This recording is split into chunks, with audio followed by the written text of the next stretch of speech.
how do I know how much to eat? I mean, how do I know that? What is that magic number? If you're going to be intuitive, then I would tell you, you start with what I call the S's: soups, salads, scrambles, shakes, and stir fries. Your metabolism changes dramatically with menopause. Your diet and exercise should also change. How should it change? And essentially start going, I need to relax. I need to chill out. I need to start taking care of myself a little bit more time in bed.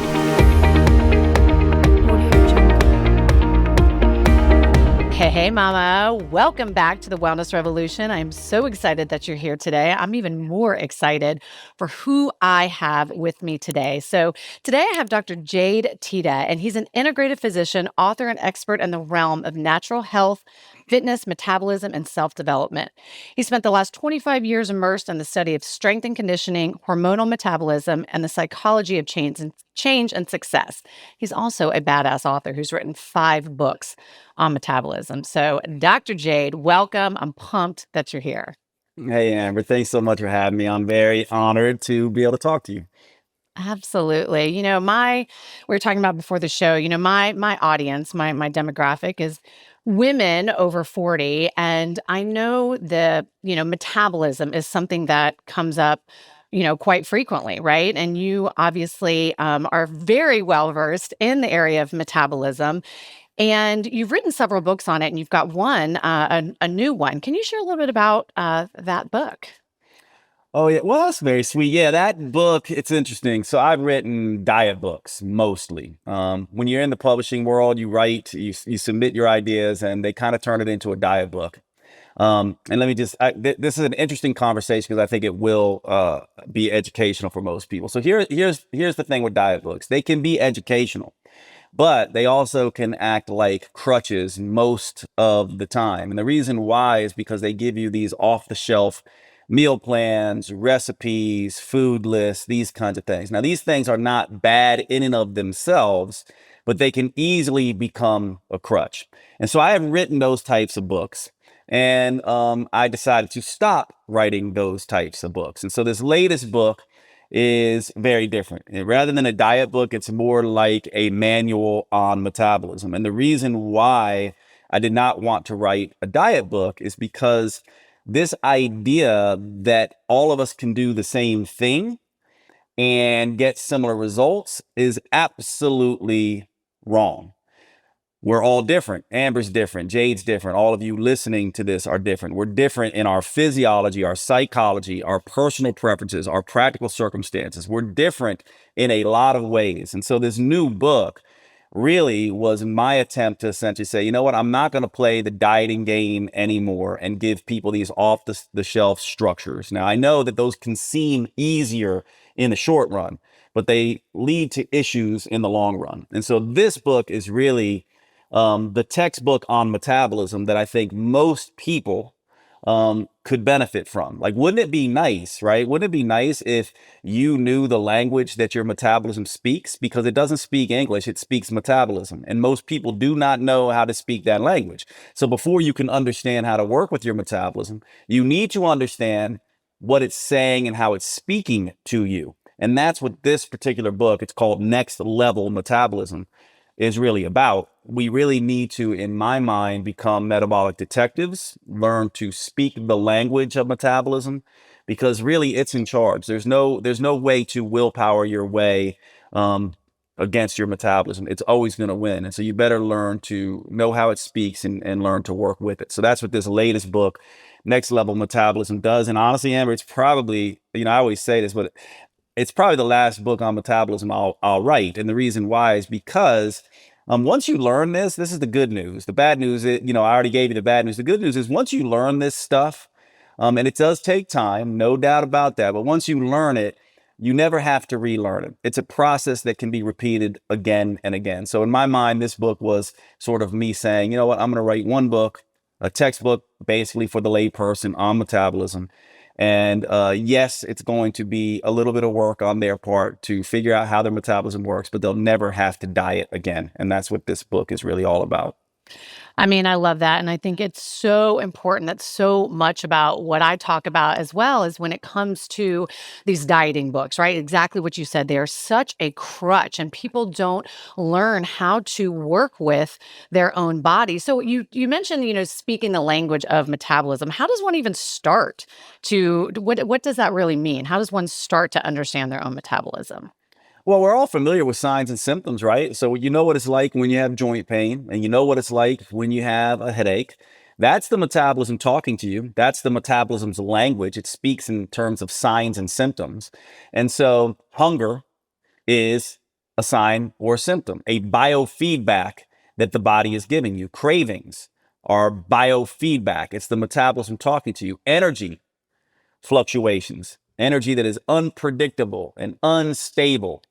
This is the body talking to you. Sleep disturbances, like fragmented sleep. If you can't go to sleep, if you wake up repeatedly in the night and can't go back to sleep, this is the metabolism talking to you. So the metabolism is constantly giving you signs and symptoms.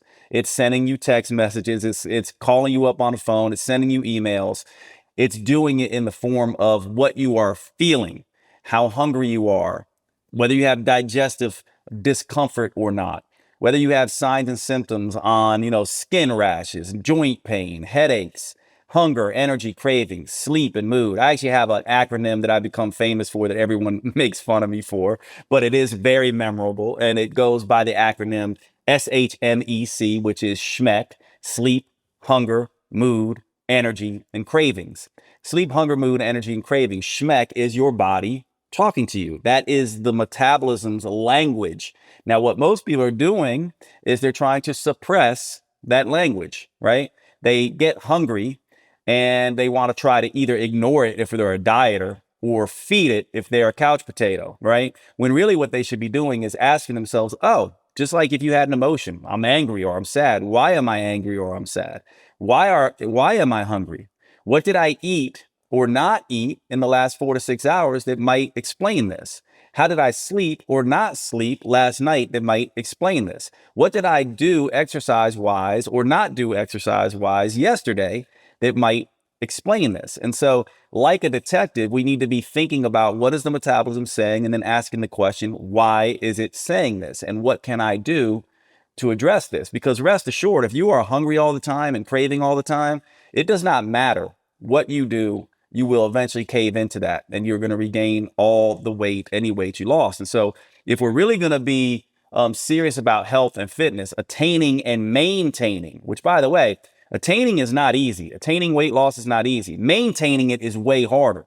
And so if we're going to both attain and maintain health, fitness, weight loss, we better learn to work with the metabolism and understand what it's saying. And then once you can learn what it's saying, then you can learn what works for you, not what works for Jade and Amber. Like for me, maybe I can have a protein shake and it soothes me, right? Maybe I have a protein shake at 3 o'clock and it allows me to eat really healthy and appropriately for dinner.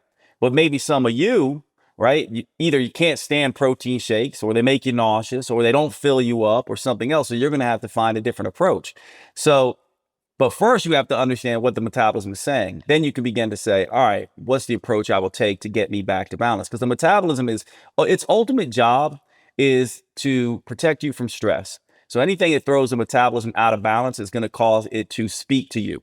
And it's usually going to speak to you in one of those ways: sleep, hunger, mood, energy, and cravings. And so really what this is about is managing stress through diet and exercise. And one rule about stress, and then I'll shut up here, but one rule about I like it. Keep going. it's all about the Goldilocks zone with stress, right? You don't want no stress because then you can't grow and adapt. But you don't want too much stress because then you can't grow or adapt, right? So it's about the Goldilocks zone, not too much, not too little, but just right. So eating too little or too much is a problem. Exercising too little or too much is a problem. Sleeping too much or too little is a problem, right? And so this is what we need to be thinking about. It's all about balance when it comes to the metabolism. And that's not always at first apparent to us when we're working with it.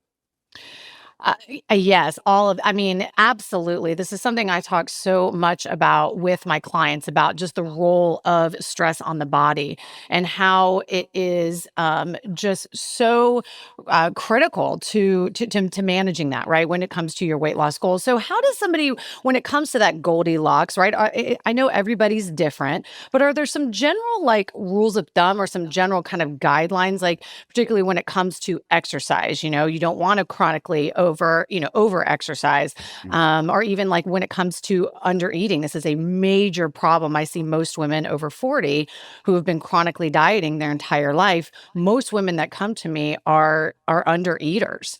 So yeah, how do you find that balance? Yeah. Well, I'll give you a couple scenarios to drive this home. So you guys know how it is in the first, like we're in winter now, at least in the United States, right?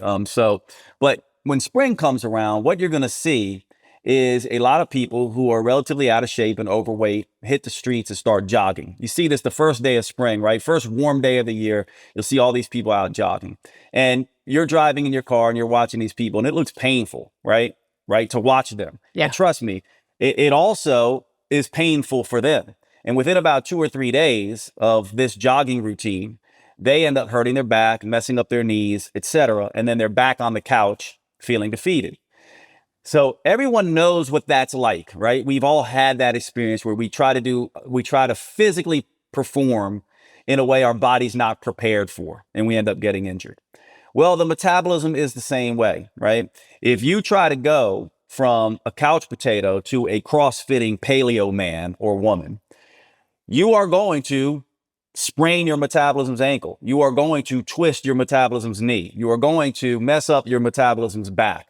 So this is the first rule to understand. So the first thing is to understand that you want to ease into this. When it comes to metabolism, you want to condition your metabolism to be conditioned. Now that's for the people who are not over exercising, who are couch potatoes. So that's one group of people. You refer to another group of people who are sort of the under eaters who are constantly exercising. So let's look at those people. We all know those types, right? They are constantly going, and constantly complaining about lack of energy and cravings and hunger and all the work they're doing, maybe not seeing results. And they're also prone to injuries from overuse, right? These people, oftentimes, they're doing so much, they can injure themselves from overuse. And so the interesting thing about this, you take the chronic exerciser slash dieter and compare them to the couch potato. What do both of them have in common? Both of them have SHMEC out of check. Both of their hunger, energy, and craving, sleep, and mood are problematic because both of those situations, the couch potato and the chronic diet or exerciser, are both putting their metabolism under stress. So in both cases, the way your question was, how do we begin to address this? In both cases, you first go, what is the metabolism telling me? Well, in both cases we just discussed, the metabolism is saying SHMEC is out of check. Something's wrong. I'm under stress, right? If SHMEC is out of check, you are under stress. So in the couch potato model, you don't want to stress yourself out further by overdoing things and going crazy with diet and exercise. You just want to start gently with a walking routine and a gentle calorie reduction. For example, for that group of people, I would say, listen, start eating salads mostly. Stop eating a bunch of junk food and start walking daily for 10,000 steps. You don't need to do anything crazy. Just do that. As a matter of fact, you want to make it easier, do this. Have 2 large salads every single day and walk 10,000 steps daily. Now, what those 2 large salads are going to do is they're going to displace a lot of the junk food you're eating. And what the walking is going to do is it's going to start getting you conditioned to do more. Elevate your mood, help you sleep better, get craving and energy in check, right?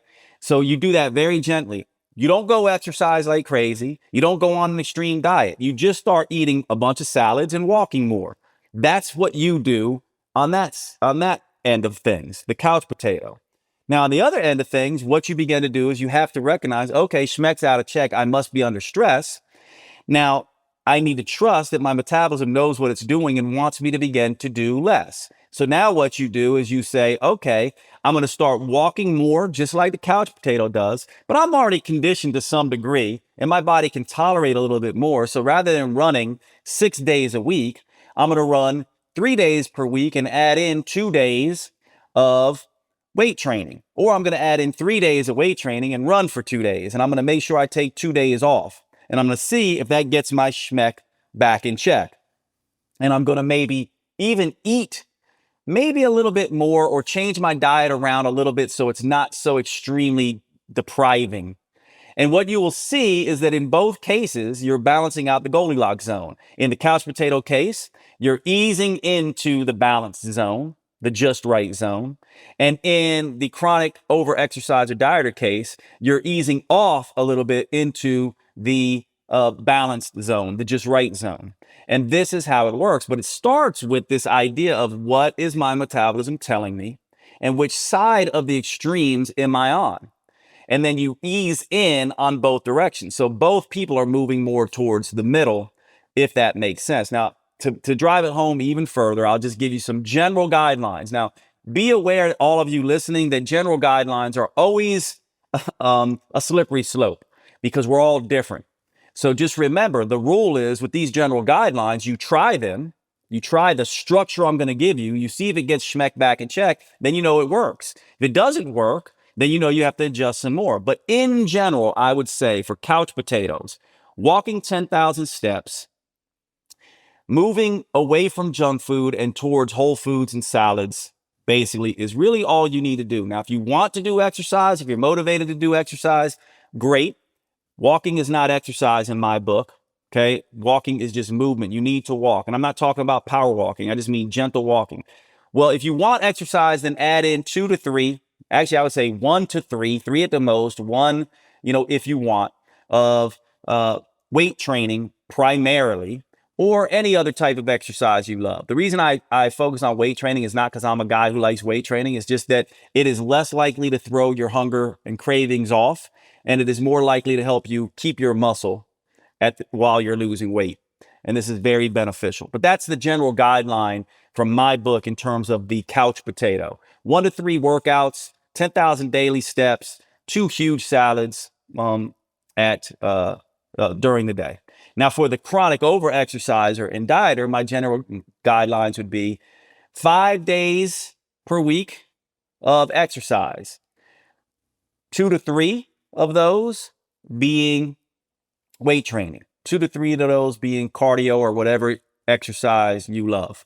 Give yourself a couple days off, and on those days off, do what the metabolism needs to do, which is rest and recover, massage, meditation, yoga, but not power yoga, not intense workout yoga, like yin yoga, like child's pose yoga, like, sleeping yoga, basically, that the yoga that's basically more like nap time than yoga. That's the kind of yoga I'm talking about. Tai Chi, anything that relaxes you, creative pursuits.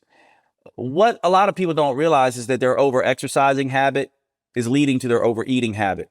And what they really need is an extra hour in bed rather than an extra hour on the treadmill or an extra hour in the gym. And this is very true for those over-exercising individuals. And let me just say this, Amber, too, just to drive home the science. For women in your age group, because you told me, you work primarily with women who are in the perimenopausal age range, right? So late 30s, early 40s. So not menopausal yet, but perhaps moving into the perimenopausal range. One of the things you need to understand about females, I know you do, Amber, and you probably explain this to your group, but I'll just, in case they're not aware of this, the female metabolism is what I like to say more refined than the male metabolism, for good reason, because it is the gender of childbearing.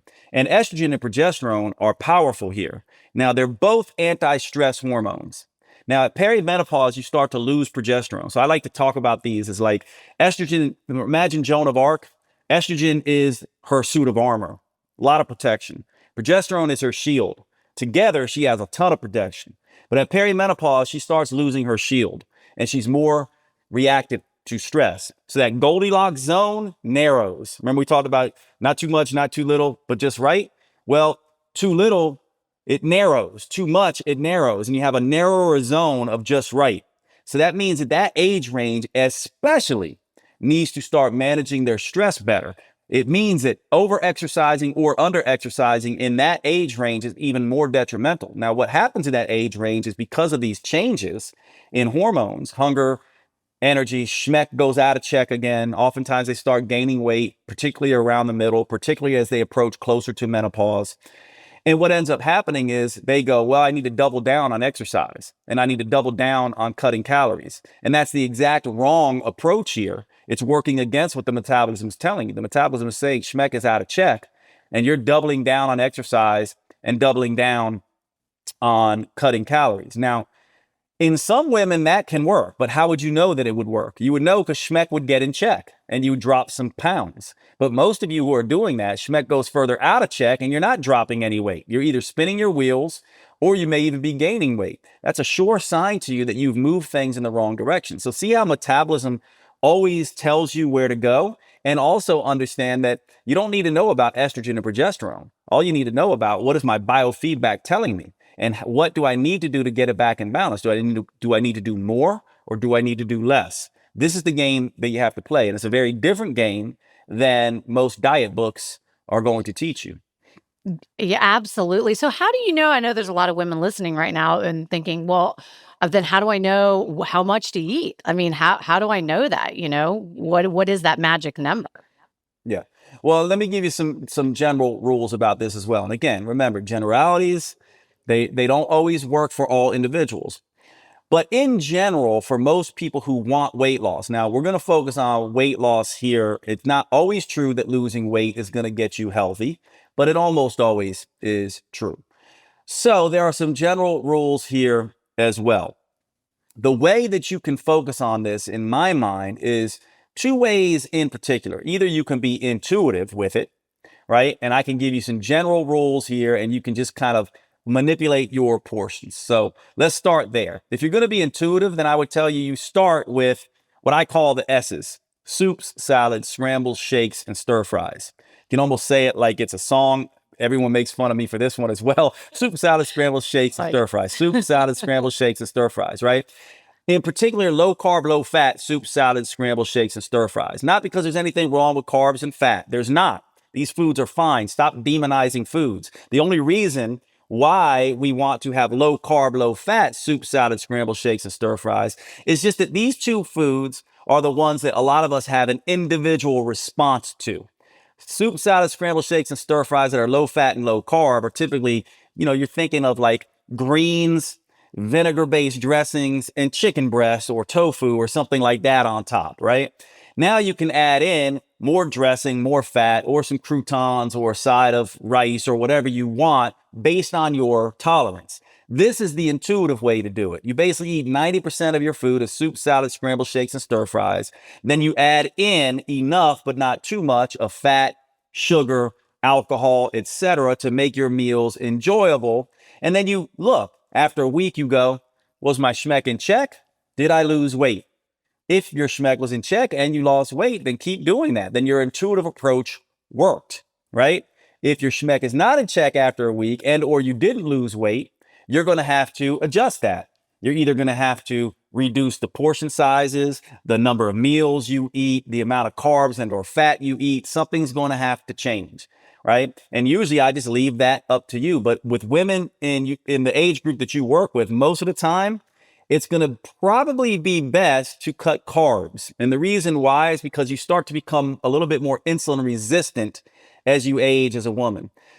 But cutting carbs too much is a problem because that can raise stress hormones. So you do not want to go super low carb. So this is why I say generalities are a problem. So the first approach is the intuitive approach. You do that, you see if it worked, you adjust.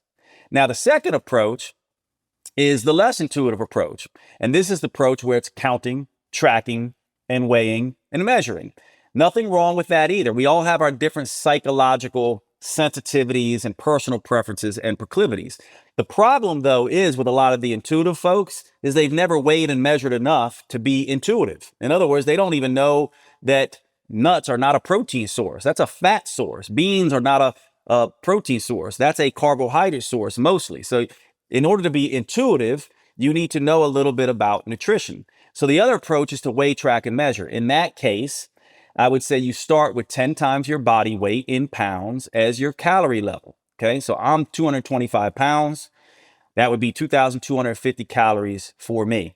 You also, if you want to count macronutrients, you can use something like a 40-30-30 macronutrient ratio, 40% carbohydrates, 30% protein, 30% fat. Now you see this is already starting. For some of you listening to this, your eyes may already start to be glossing over, right? Yeah. Jade, you've lost me with this. So the simplest way, if you don't want to look at that, the simplest way to do the more tracking measure is simply to track grams of protein, one thing and one thing only. And it's because protein levels are the major thing that helps muscle stay on the body, shuts down hunger and cravings, and is the building blocks for muscle on your body. So the way I like to think about this, if you're a serious exerciser, then think about your body weight, current body weight in grams of protein daily, right? If you're not a serious exerciser, then just think about your desired body weight in grams of protein daily and track that only. So just to repeat, there's two ways to do this, okay? One is an intuitive way. Soup, salad, scrambled shakes, and stir fries. Add enough but not too much fat, sugar, starch, alcohol to make your meals enjoyable. Wait a week. Ask yourself, is SHMEC in check and did I lose weight? If SHMEC is in check and you lost weight, then your intuitive approach worked. If SHMEC is not in check and or you didn't lose weight, you need to adjust things and adjust the soup, salad, scrambled shakes, and stir fries. Maybe take out some carbs and or fat, etc. Okay, so that's one way. The other way is, the easiest way is simply to track grams of protein. If you're a serious exerciser, one of these people who is working out like crazy, then have your body weight. If you weigh 150 pounds, then have 150 grams of protein daily. Or your desired body weight. If you weigh 180 and you want to be 140, then eat 140 grams of protein daily. Now, this is where I would start. I call this structured flexibility, by the way, because I'm giving you a structure. I'm giving you a very diet book prescription, right? That's problematic because that's going to work for about 30% of you. The other 30% are going to see no change with that. And the other 30% are going to be so hungry that you end up overeating that it ends up backfiring on you. And so understand that what you want from people like me and Amber, right? What most people want from us is tell us what to do. I just did, but I'm also telling you, whenever I tell you what to do and you're not figuring out what to do by yourself, you're likely to fail if you're not willing to do this process. So yes, I just gave you some starting points. However, that's dangerous if you think that's the end. That's not the end. That's the beginning of the process. And then you're going to have to measure in both cases, right? You're going to have to say, is SHMEC in check and am I losing weight? Whether you're weighing, tracking, measuring calories, macros, or protein, you're still going to have to be like, is SHMEC in check and am I losing weight? And whether you're taking the intuitive approach, you're still going to have to ask, is my SHMEC in check and am I losing weight? And if the answer is no in either condition, you're going to have to make a change. Maybe some of you who insist on being intuitive are going to need to weigh, track, and measure because that's what it's going to take. Maybe some of you that are stuck on weighing, tracking, and measuring are going to have to be more intuitive because that's what it's going to take. And this is the game that we play. By the way, this is the only way it works. It's the only way it ever has worked.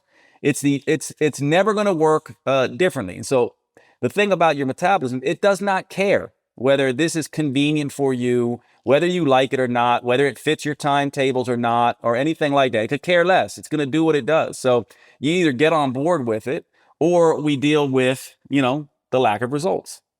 Yeah. I mean, a minute ago, you mentioned that, wait a week. And if you lost weight, then, your SHMEC is in check, right? What should that number be? Like, what is an expected, because I think that's a lot of times what keeps women stuck is they want results, they want them now. And, they're not willing to be patient to give their body time to adapt. And so, what would you say to one of your, to somebody who's like, okay, I waited a week, like how much weight should I have lost to know that this is working? Yeah, this is a fantastic question, and it doesn't surprise me that you're incredibly astute with this kind of stuff. So I know. So first of all, just tracking weight is problematic. So I probably should have put a caveat on that. Stepping on a scale is problematic because you lose water very fast, right? You can lose 5 pounds or gain 5 pounds of water in a weekend. You know, if you fasted, you could lose about 5 pounds of water. You wouldn't lose 5 pounds of fat. That's impossible. Now, if you had a cheesecake binge at the Cheesecake Factory, you could gain 5 pounds of water in a weekend. You're not going to gain 5 pounds of fat. So the first thing to understand is that when we're looking at weight, we really should not just be looking at weight. We should be, in my preference is, yes, step on a scale if you want. It's not necessary if you don't want to, but I would prefer you simply measure circumference around your waist. One simple measure. The reason why the waist is a great measure is because it's not a very heavily muscled area. It's also on women, really the estrogen and progesterone point. There's a reason women have smaller waists than men. And if you put a woman on testosterone, by the way, guess what happens to her waist? Her waist thickens, right? Estrogen and progesterone is what keeps a female's waist thin. And so what you really want, right, is you really want to look like you're 140 or 130 or whatever your weight is, right? You know, most women who are fitness people, by the way, trust me, they weigh 10 to 20 pounds more than you think they do because they have so much muscle on their body, yet they look like, you know, they're 120 or 130 or whatever number you have in your head. So the first thing I'd say about that is circumference measurements are going to be best. Okay. But let me explain how this normally happens so you can get some numbers in your head. Typically, if you start doing things right and your metabolism is happy, you will lose a good amount of weight in the beginning. You can lose maybe 2 pounds, maybe 3 pounds, like maybe 4 pounds the first week. This is a good sign, but it is not fat. It is all water. And it signals to you that the metabolism is relatively happy. It's shedding some water. And now it's entering into, you know, for lack of a better term, I don't like this term, but, you know, fat burning mode, let's say. It's moving into fat burning mode. At that point, I would be extremely happy if you were my patient with half a pound weight loss per week if it was fat. 1 pound is fantastic. About the fastest you could lose is about 2 pounds per week. That's the fastest that you could lose without stripping off a ton of muscle, and you probably will. So I would say if you're losing a pound a week, that is fantastic. And let's just go back and go, okay, well, Jade, you just said don't weigh yourself, right? So what about these inches? Because that's really what you want. To me, a quarter inch every week around the waist, right, is kind of where you want to be. That would be fantastic results. Now, for most people, when they hear that, that's upsetting to them because they want it way faster than that. And what I would say is that's part of the problem, right? If you were talking to your children or you were talking to somebody who has never worked out before or anything like that, and they wanted to try to learn everything there was to learn about, you know, yoga or weight training or whatever it is that you love to do, you would be like, look, I've been doing this 5 years and I still don't know everything there is to know about it. Anything you've ever mastered in your life has taken time. This is not something that happens fast. And I would say the people who don't get results are the people who have these expectations attached. You know you've arrived when arrival is no longer the goal. When results stop, like the process has to become the thing that you love, not the result. And I always look at that because it's as soon as I hear from someone I've been working with for a while where they go, you know what, I haven't even looked at the scale, you know, or I haven't even measured myself in a while. I just know I'm losing. I feel good. My clothes are fitting better. Like it's just, that's when I know that they've actually turned the corner because they've fallen in love with the process. And so those are the general rules that you could see. You may see a lot of weight loss in the beginning. You may not, by the way. Both are fine. But I'll tell you what, the people who lose a bunch of weight in the beginning, that can be as defeating as it is exciting, because you're not going to lose that weight like that from that point on. I would say if you're losing faster than 1 pound a week, you're probably going to fall into trouble. A lot of people, there's something what I call metabolic whiplash, which is, or the metabolic credit card effect. It's basically like people who want really quick results. They do all these extreme measures. They lose fat, water, and muscle and think they've lost all this weight. You always know what this looks like, by the way. I'll paint it out for you. We've all been there. You know what it's like when you go on one of these, diets or whatever. What happens is the first couple of days are tough because you're getting out of your old routine, getting into a new one. Then you get into this zone, can last anywhere from 4 days to 10 days where you feel great, right? You feel fantastic. I always find it difficult when I find people in this stage because they're proselytizing their diet. I've done this and this and this. I've lost all this weight. I feel great. It's amazing. I can do this forever. And then I'm just like, I'm sitting there. I'm watching Amber shaking her head. I do the same thing. Inside, I'm going, oh no. I hope the rebound is not that bad. And it always is, because the more extreme you go, the more extreme the metabolism will push back against you. It's like the credit card. Get what you want now, pay steep penalties later. That's what the metabolism is doing. So you need to be ready to turn this into a process. If I had to say the right mindset to do is you just start the process. You look at yourself and go, is SHMEC in check? And am I losing inches, or do I just feel good? Do I look better in the mirror, right? To myself? Am I feeling like things are changing? And keep going down that process. Feeling good, looking good, functioning better, using circumference rather than weight. And I would even say this with some of these body comp machines that a lot of you have. Those things, most of those, all of those actually are measuring water changes and extrapolating fat loss from it. Well, I just told you, you can lose water or gain water pretty fast. So getting on those things and seeing your body fat percent go up by 2% over a weekend, that's not fat, that's water. That's why I like circumference measurements, or the way your clothes fit. But in the end, there's two components. There's how does your metabolism feel and what's it saying? Is SHMEC in check or not? And what is going on with the way your body looks, functions, and feels?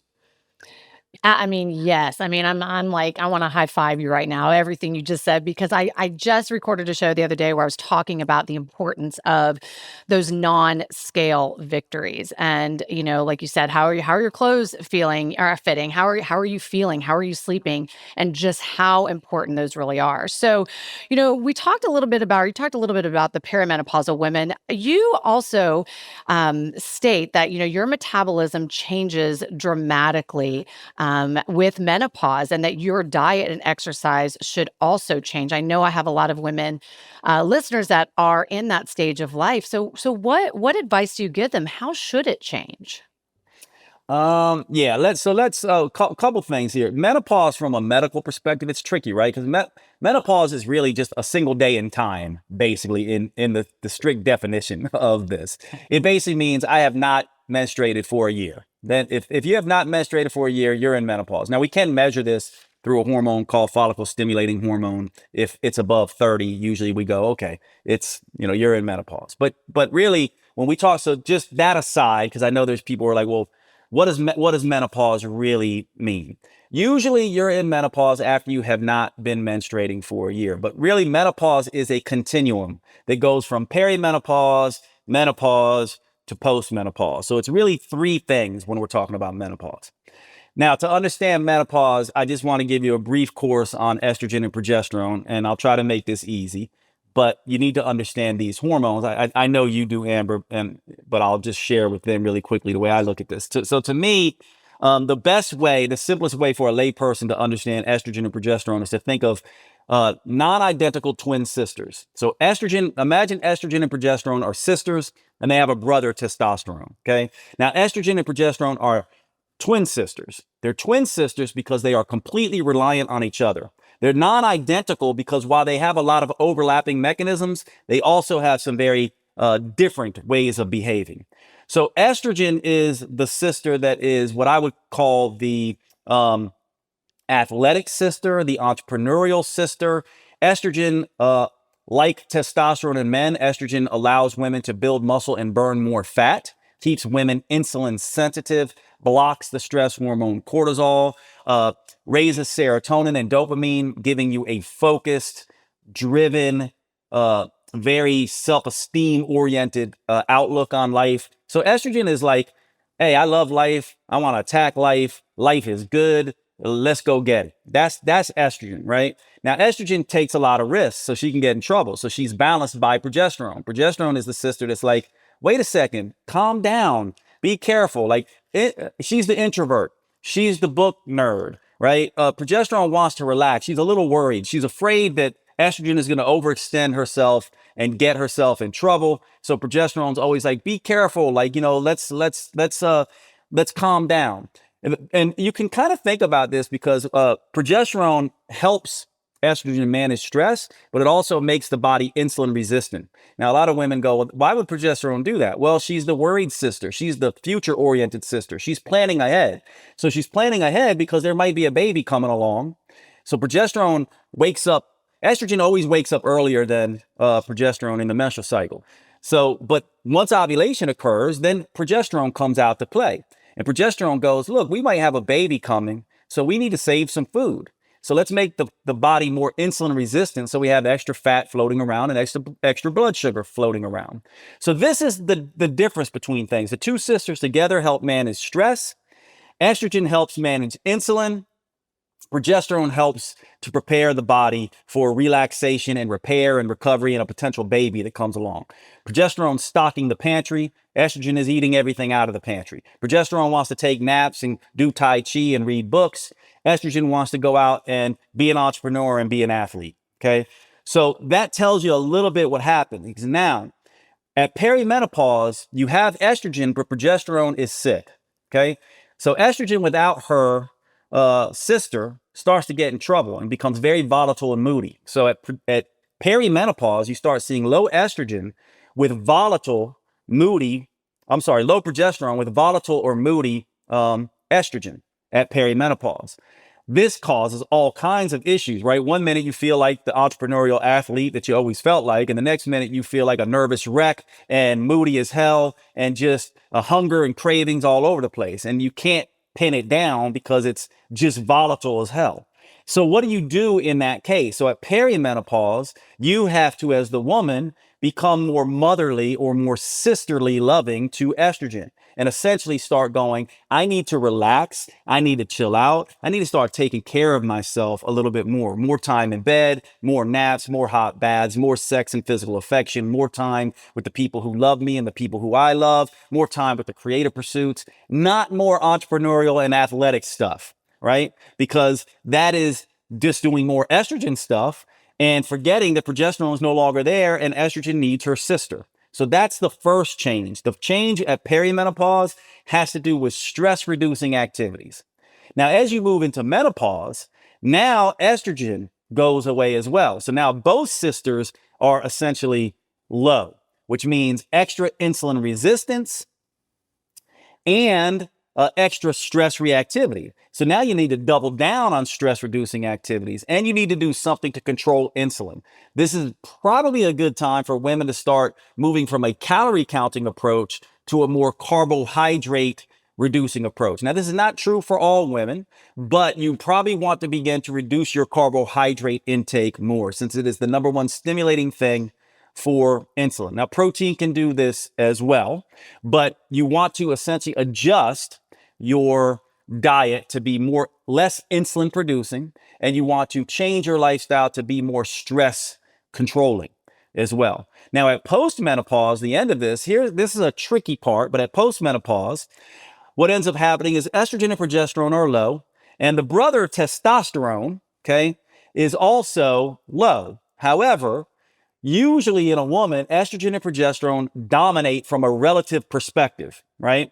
So what ends up happening is all three hormones lower at menopause, but many women, I would say most, end up being in a more relative testosterone levels than they had before. This, by the way, is why women can start looking a little bit more like men around the waist. Their waist starts thickening up a little bit at menopause, postmenopause. By the way, ladies who are listening to this, the same thing happens to men, right? As they approach andropause, they have more estrogen effects, and they start having more of a female type phenotype or body look. This is why, not to be rude or whatever, it's just a funny sort of anecdote. If you look at very old couples, sometimes you'll go, I can't tell who's the female and who's the male here, because the men have become more estrogen-like and the female have become more testosterone-like. So at postmenopause, with this extra testosterone, not extra in terms of higher, but perhaps more relatively dominating, making sure you add in resistance training at this point can be a really beneficial thing. So to me, it's a 1, 2, 3 when it comes to menopause. It's 1, really start to control stress. Stop trying to be the estrogen athlete entrepreneur and realize that you're going to have to control stress and take care of yourself. One of the things I've learned about women, and Amber, you can correct me on this if I'm wrong, but I've worked with women my whole career. And one of the things I've learned about women that I really do think is different than men is women are the universal caretakers. They are always looking out for everybody else. In their head, it's always about considering everyone and everything else other than themselves. Now, this is a beautiful thing about women. It's the reason why we all love our moms. It's the reason why I wish women were kind of ruling the world, because they would be far more considerate, far more empathetic, far more compassionate, and far more loving. There would be less wars, less violence. I really do believe that. Absolutely. However, with all that compassion and all that empathy and all that mothering comes a tendency for many women to neglect themselves and to put others ahead of themselves. And in our culture, this is almost this very strange thing where it's like we wear that as a badge of honor. Many women do. Perhaps rightly so. It's one of the most amazing things in the world. However, I think at this point in time, at menopause, you have to realize that if I keep doing that, right, it's the airplane oxygen mask. If I don't put my mask on, I'm not going to be able to take care of anyone else. So at this point, you need to put your mask on. You need to stop trying to be everything and do everything. Give yourself some compassion yourself. Take care of yourself. And that will make a huge difference. So that's number 1. Take care of yourself. More time at the spa, more alone time, more time cultivating your interests and your purpose, less time taking care of your significant other and, more time letting them pamper you, less time, doing everything you can for the children, more time letting them begin to fend for themselves. Like, seriously. And these are big, these are not small things I'm saying. These are things that your brain, the stories in your head, are going to object to. But this is oftentimes what is required. So that's the first of the 3. The second of the 3 is really begin to look at your diet and realize that alcohol and carbs are probably going to be something that you can tolerate less than you did when you were younger.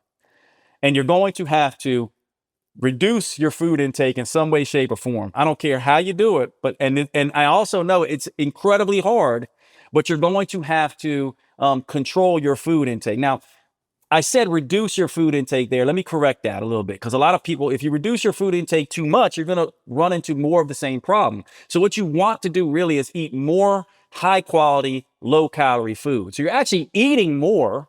You can actually eat more while having less energy and more nutrition. So hopefully I can make that clear. And I could tell Amber was like, good, I'm glad, Jade, that you corrected that. Because yes. I could tell she was going to jump in and correct me. So that's the second thing. So eat more nutritious, low calorie food. Eat more nutritious, low calorie food. Okay. Then the final thing is add in some weight training if you've never done it before. And the reason why for women in particular, it blows my mind. Weight training should not be seen as a male thing. It should be seen as a female thing. It is more important to the female physiology than it is to the male physiology, because testosterone allows men to hold on to muscle a little bit more. Women begin to lose that. And the number one thing that's going to kill all of us is frailty, right? It's not going to be that, most of us are going to die because we are frail. We'll get something, we'll take a fall, we'll get an illness. And because we're frail, we're not going to make it. So weight training keeps you from being frail. It also happens to make your body look damn good as well. And so 1, 2, and 3. 1, reduce stress. Take care of yourself. 2, eat more nutritious, low calorie foods. 3, add in weight training. And for most women, those 3 things are going to turn you into someone who looks good, feels good, lives longer, and functions better, especially around menopause. It's very important. And it really is just those 3 things. Now, we all know those are 3 very difficult things, but at least now you can see, okay, these are the things that I really need to do. And doing more is the exact wrong answer most of the time in this population. Yeah, once again, I'm like wanting to high five you. I mean, this is so much of what I, preach to my clients, and I think we've really, so many of us have just really overcomplicated things when it comes to diet and exercise. And so I love the way that you teach. You always, it's so accessible, and just really easy for people, I think, to really learn and understand. So I knew this was going to be such a good episode because I'm picking up everything that you're putting down. So where can people find more of you? Well, if you all are on, I know not everyone's into social media. I myself think every day I'm going to run away from it, but Same. yeah, I am on social media at Jade Teta. On Facebook, I have 2 accounts. One is a very big account that I don't spend any time at all on. The smaller account is where you can find me. So at Jade Teta on Facebook, and then at Jade Teta on Instagram. And those are the major ones. I'm not really anywhere else. And then jadeteta.com is my website. And I have a podcast called the Next Level Human Podcast, which gets into plenty of metabolism stuff like Amber and I just talked about, but also a lot of self-development stuff. I'm a guy who does personal development and self-development, and I would see the self-development stuff as more important. It's what leads to the ability to develop your physical attributes. And so that's where to find me, all those places. Amazing, amazing, amazing. Well, thank you so much for being here today. We appreciate you. I appreciate you too. Thanks for the work you do, Amber. I really appreciate you having me on. Absolutely. And Mama, thank you so much for joining us. We'll catch you on the next one.